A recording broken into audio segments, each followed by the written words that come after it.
પહેલગામ હુમલા પછી ભારતના 5 મોટા નિર્ણયો. પાકિસ્તાનીઓના વિઝા રદ કરવામાં આવ્યા. પાકિસ્તાન સાથે રાજદ્વારી સંબંધોનો અંત.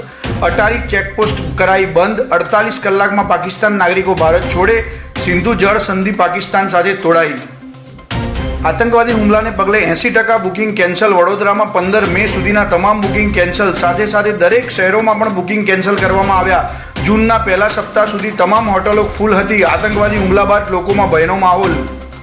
કાશ્મીર આતંકી હુમલાના પગલે ગુજરાતમાં હાઈ એલર્ટ. અંબાજી, સોમનાથ, દ્વારકા સહિતના મંદિરોની સુરક્ષામાં વધારો.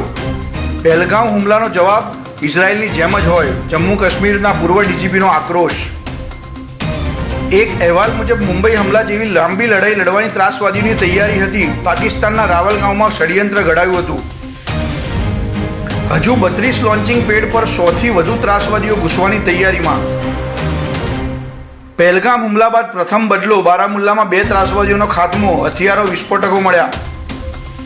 વિપક્ષ નેતાએ સોશિયલ મીડિયામાં ગૃહમંત્રી સાથે ચર્ચા કરી. આખો દેશ આતંકવાદ સામે એકજૂટ. સરકાર પોકળ દાવાને બદલે નક્કર પગલાં ઉઠાવે.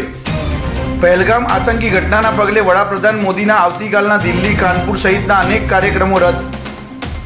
બેશરમ મેદાનમાં જ અમિત શાહના હેલિકોપ્ટરનું લેન્ડિંગ. આતંક સામે ભારત ઝૂકશે નહીં. બ્યુરો રિપોર્ટ, દિવ્ય બ્રહ્માસ્ત્ર ન્યૂઝ.